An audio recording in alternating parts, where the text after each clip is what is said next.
ಕಾಲ ಪಾಕ್ ಏರ್ಪೋರ್ಟ್ ಬಂದ್.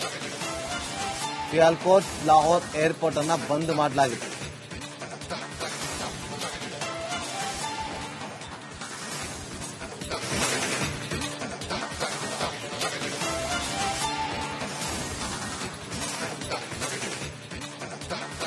ಅಭಿಷೇಕ್ ನೋಡಿ, ಈಗ ಪಾಕಿಸ್ತಾನದಲ್ಲಿ ಒಂದು ಕಡೆ ಸ್ಕೂಲ್ಗಳನ್ನ ಕ್ಲೋಸ್ ಮಾಡಲಾಗಿದೆ.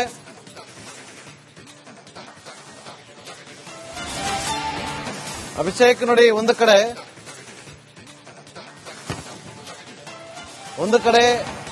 ಶಾಲಾ ಕಾಲೇಜುಗಳು ಬಂದ್,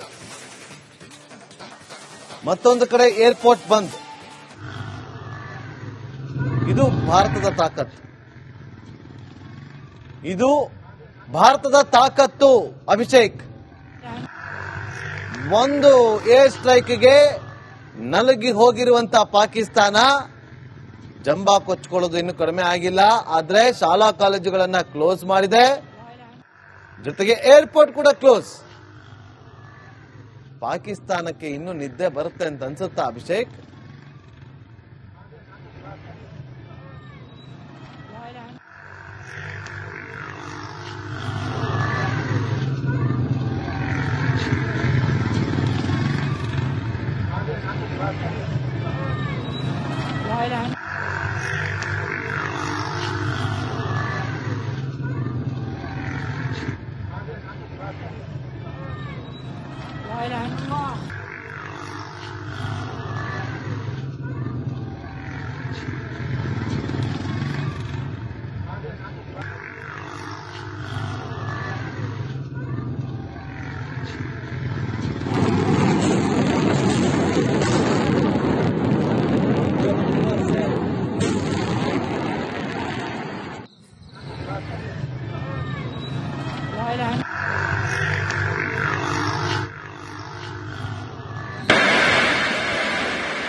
देखना काम कैसे आ रही है वहां से।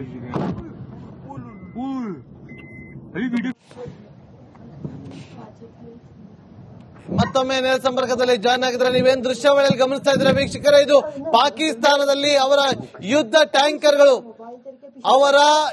ಟ್ಯಾಂಕ್ಗಳು ಈಗ ಮೂವ್ ಆಗ್ತಾ ಇರುವಂತ ದೃಶ್ಯವನ್ನು ನೋಡ್ತಾ ಇದ್ರಿ, ಅಲರ್ಟ್ ಆಗ್ತಾ ಇರುವಂತ ದೃಶ್ಯವನ್ನು ಗಮನಿಸ್ತಾ ಇದ್ರಿ. ನೋಡಿ, ಯುದ್ಧ ಟ್ಯಾಂಕ್ಗಳು ಎಷ್ಟು ಈಗ ಅಲರ್ಟ್ ಆಗ್ತಾ ಇರೋದು, ಈಗ ಅಲರ್ಟ್ ಆಗ್ತಿರೋದು. ಅಭಿಷೇಕ್, ಒಂದು ಕಡೆ ಪಾಕಿಸ್ತಾನದಲ್ಲಿ ಶಾಲಾ ಕಾಲೇಜುಗಳು ಬಂದ್, ಮತ್ತೊಂದು ಕಡೆ ಏರ್ಪೋರ್ಟ್ ಬಂದ್. ಈಗ ಅಲರ್ಟ್ ಆಗ್ತಿದ್ದಾರೆ ಪಾಕಿಸ್ತಾನ, ನಲಗಿ ಹೋಗಿದೆ Pakistan. Over to you Abhishek.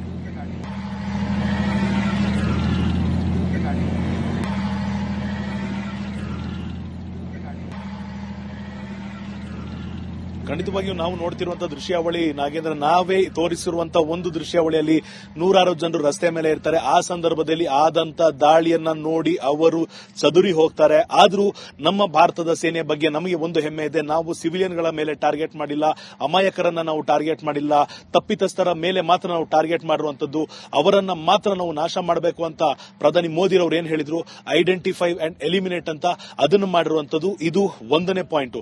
ಎರಡನೇ ಪಾಯಿಂಟ್ ಏನು ಅಂದ್ರೆ, ಅಲ್ಲಿರುವಂತಹ ಸರ್ಕಾರ ಈ ಸದ್ಯದ ಮಟ್ಟಿಗೆ ತೆಗೆದುಕೊಂಡಿರುವಂತಹ ನಿರ್ಧಾರ ಏನಂದ್ರೆ, ಶಾಲಾ ಕಾಲೇಜುಗಳಿಗೆ ಇಮಿಡಿಯೇಟ್ಲಿ ರಜೆಯನ್ನು ಘೋಷಿಸಲಾಗಿರುವಂತದ್ದು. ಕಾರಣ ಜೀವವೇ, ಅಲ್ಲಿರುವಂತಹ ಮಕ್ಕಳು ಮಹಿಳೆಯರಿಗೆ ಸಮಸ್ಯೆ ಆಗಬಾರದು ಅನ್ನೋ ನಿಟ್ಟಿನಲ್ಲಿ, ಅಲ್ಲಿರುವಂತಹ ಪ್ರತಿಯೊಬ್ಬ ಪ್ರಜೆ ಕೂಡ ಸಾಮಾನ್ಯ ನಾಗರಿಕನಂತೆ ಸೇಫ್ ಆಗಿರಬೇಕು ಅನ್ನೋ ನಿಟ್ಟಿನಲ್ಲಿ ಅವರ ಸರ್ಕಾರ ತೆಗೆದುಕೊಂಡಿರುವಂತಹ ಕ್ರಮದ ವಿರುದ್ಧ ನಮ್ಮ ಮಾತಿಲ್ಲ. ನಾವು ನಮ್ಮ ದೇಶದ ಪರವಾಗಿ ಮಾತನಾಡ್ತಾ ಇದ್ದೇವೆ. ಅವರ ಕ್ರಮವನ್ನ ಅವರು ತೆಗೆದುಕೊಂಡಿದ್ದಾರೆ ಅವರ ಸೇಫ್ಟಿಗಾಗಿ. ಮತ್ತೊಂದು ಕಡೆ ಮಸೀದಿಗಳಲ್ಲಿ ಅನೌನ್ಸ್ಮೆಂಟ್ ಮಾಡಲಾಗಿರುವಂತದ್ದು, ನಮಾಜ್ಗೂ ಮೊದಲೇ ಅನೌನ್ಸ್ಮೆಂಟ್ ಮಾಡಲಾಗಿರುವಂತದ್ದು, ಎಲ್ಲರೂ ಕೂಡ ಸೇಫ್ ಆಗಿರುವ ಜಾಗಕ್ಕೆ ಹೋಗಿ ಅಂತ ತಿಳಿಸಿದ್ದಾರೆ. ಅದನ್ನ ಅವರ ಸರ್ಕಾರ ಅವರ ಜನರಿಗೆ ತಿಳಿಸಿರುವಂತದ್ದು. ಇದು ಎರಡನೇ ಪಾಯಿಂಟ್ ಆಗುತ್ತೆ. ಮೂರನೇ ಪಾಯಿಂಟ್, ಈ ಸದ್ಯದ ಮಟ್ಟಿಗೆ ಪಾಕಿಸ್ತಾನದ ರಸ್ತೆಗಳಲ್ಲಿ ಅವರ ಟ್ಯಾಂಕ್ಗಳು ಈಗ ಬಂದಿರುವಂತದ್ದು, ಅವರ ಮೂವ್ಮೆಂಟ್ ಆಗ್ತಿರುವಂತದ್ದು. ಪ್ರಾಬಬ್ಲಿ ಪಾಕಿಸ್ತಾನ ಅಂದುಕೊಂಡಿರಲಿಲ್ಲ ಭಾರತ ಇಷ್ಟು ಬೇಗ ಉತ್ತರ ಕೊಡುತ್ತೆ ಅಥವಾ ಈ ದಿನ ಉತ್ತರ ಕೊಡುತ್ತೆ ಅಂತ. ನಮ್ಮ ಮಾಕ್ ಡ್ರಿಲ್ ಗಳನ್ನ ನೋಡಿ, ಇದು ಕೇವಲ ಮಾಕ್ ಡ್ರಿಲ್ ನಡೀತಾ ಇದೆ ಅಂತ ಅಂದ್ಕೊಂಡಂತ ಸಂದರ್ಭದಲ್ಲಿ ಭಾರತ ನೀಡಿರುವಂತಹ ಉತ್ತರಕ್ಕೆ ಬಹುತೇಕ ಪಾಕಿಸ್ತಾನದ ಜನರು ಶಾಕ್ಗೆ ಒಳಗಾಗಿರುವಂತದ್ದು. ಇದಿಷ್ಟು ಒಂದು ಕಡೆ ಆದ್ರೆ, ಮತ್ತೊಮ್ಮೆ ನಾನು ಈ ಒಂದು ಬೆಟ್ಟದ ರೀಜನ್ ಅನ್ನು ನಿಮಗೆ ತೋರಿಸಬೇಕಾಗುತ್ತೆ. ಭದ್ರತಾ ದೃಷ್ಟಿಯಿಂದ ನಾನು ಎಲ್ಲಿದ್ದೇನೆ ಅಂತ ಹೇಳಲಿಕ್ಕಾಗಲ್ಲ. ಭದ್ರತಾ ದೃಷ್ಟಿಯಿಂದ ಇಲ್ಲಿರುವಂತಹ ಒಂದಿಷ್ಟು ಮೂವ್ಮೆಂಟ್ ಗಳನ್ನ ನಾನು ತೋರಿಸಲಿಕ್ಕೆ ಆಗೋದಿಲ್ಲ. ಭದ್ರತಾ ದೃಷ್ಟಿಯಿಂದ ಇಲ್ಲಿ ಸುತ್ತಮುತ್ತಲೂ ಎಷ್ಟು ಜನ ಸೇನೆಯವರು ಇದ್ದಾರೆ ಅಂತ ನಾನು ತೋರಿಸಲಿಕ್ಕೆ ಆಗೋದಿಲ್ಲ.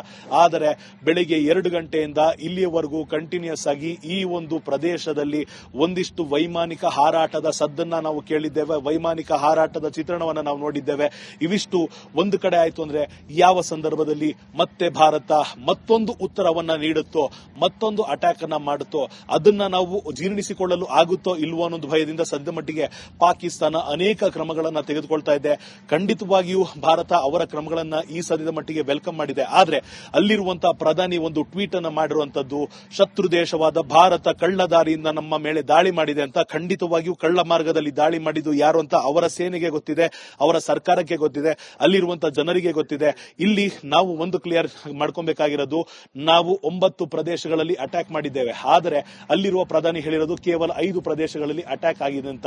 ನಾವು 9 ಅಡಗುದಾನಗಳನ್ನ, ಅಡ್ಮಿನಿಸ್ಟ್ರೇಟಿವ್ ಪಾಯಿಂಟ್ ಗಳನ್ನ, ಅವ್ರನ್ನ ಡೆಪ್ಲಾಯ್ಮೆಂಟ್ ಮಾಡ್ತಿದ್ದಂತ ಸ್ಥಳಗಳನ್ನ ಗುರುತಿಸಿ ಎಲಿಮಿನೇಟ್ ಮಾಡಿದ್ದೇವೆ. ಆದ್ರೆ ಯಾವತ್ತಿದ್ರೂ ಕೂಡ ಪಾಕಿಸ್ತಾನ ಸತ್ಯವನ್ನ ಹೇಳಿಲ್ಲ ಅಂತ ಇಲ್ಲಿವರೆಗೂ ದಶಕಗಳಿಂದ ನೋಡ್ಕೊಂಡ್ ಬಂದಿದ್ದೇವೆ. ಈ ಹಿನ್ನೆಲೆ ಈ ಬಾರಿ ಕೂಡ ಅವರ ನಾಟಕೀಯ ವರ್ತನೆ ಮುಂದುವರಿಯುತ್ತೆ. ನೋಡಬೇಕು, ಭಾರತಕ್ಕೆ ನಾವು ಪ್ರತಿಯಾದ ಉತ್ತರವನ್ನ ಕೊಡ್ತೇವೆ ಅಂತ ಪಾಕಿಸ್ತಾನದ ಪ್ರಧಾನಿ ಟ್ವೀಟ್ ಮಾಡಿರುವಂತದ್ದು.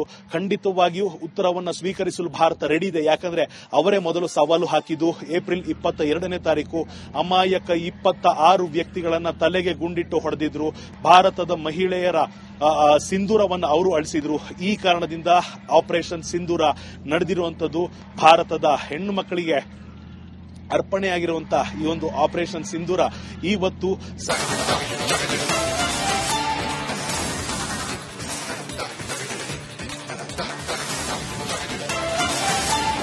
8 ಗಂಟೆಗಳ ಕಾಲ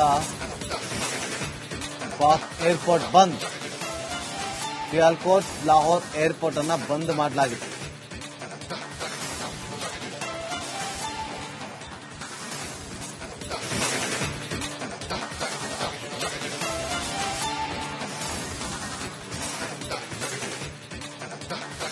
ಅಭಿಷೇಕ್ ನೋಡಿ, ಈಗ ಪಾಕಿಸ್ತಾನದಲ್ಲಿ ಒಂದು ಕಡೆ ಸ್ಕೂಲ್ಗಳನ್ನ ಕ್ಲೋಸ್ ಮಾಡಲಾಗಿದೆ.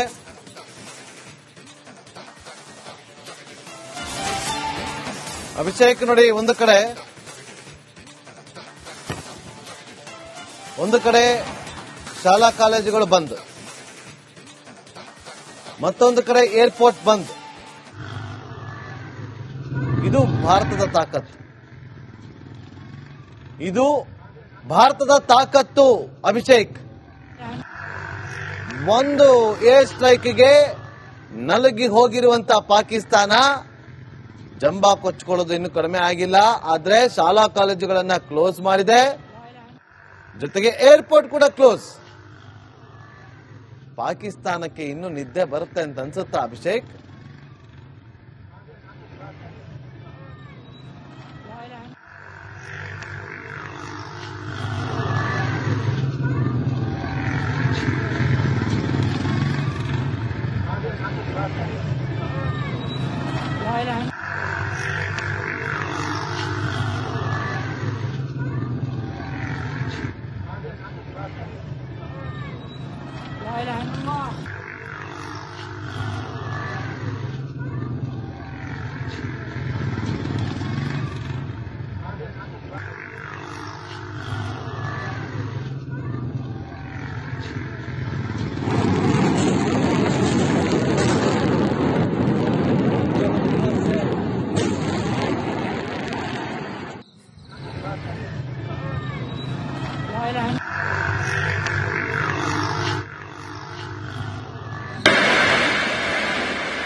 देखना हम कैसे आ रही है वहां से अभी वीडियो ಮತ್ತೊಮ್ಮೆ ನೇರ ಸಂಪರ್ಕದಲ್ಲಿ ಜಾಯ್ನ್ ಆಗಿದ್ರೆ ನೀವೇನ್ ದೃಶ್ಯಾವಳಿಯಲ್ಲಿ ಗಮನಿಸ್ತಾ ಇದ್ರೆ ವೀಕ್ಷಕರೇ, ಇದು ಪಾಕಿಸ್ತಾನದಲ್ಲಿ ಅವರ ಯುದ್ಧ ಟ್ಯಾಂಕ್ಗಳು ಈಗ ಮೂವ್ ಆಗ್ತಾ ಇರುವಂತ ದೃಶ್ಯವನ್ನ ನೋಡ್ತಾ ಇದ್ರಿ, ಅಲರ್ಟ್ ಆಗ್ತಾ ಇರುವಂತ ದೃಶ್ಯವನ್ನ ಗಮನಿಸ್ತಾ ಇದ್ರಿ. ನೋಡಿ, ಯುದ್ಧ ಟ್ಯಾಂಕ್ಗಳು ಎಷ್ಟು ಈಗ ಅಲರ್ಟ್ ಆಗ್ತಾ ಇರೋದು, ಈಗ ಅಲರ್ಟ್ ಆಗ್ತಿರೋದು. ಅಭಿಷೇಕ್, ಒಂದು ಕಡೆ ಪಾಕಿಸ್ತಾನದಲ್ಲಿ ಶಾಲಾ ಕಾಲೇಜುಗಳು ಬಂದ್, ಮತ್ತೊಂದು ಕಡೆ ಏರ್ಪೋರ್ಟ್ ಬಂದ್. ಈಗ ಅಲರ್ಟ್ ಆಗ್ತಿದ್ದಾರೆ ಪಾಕಿಸ್ತಾನ, ನಲಗಿ ಹೋಗಿದೆ Pakistan. Over to you Abhishek.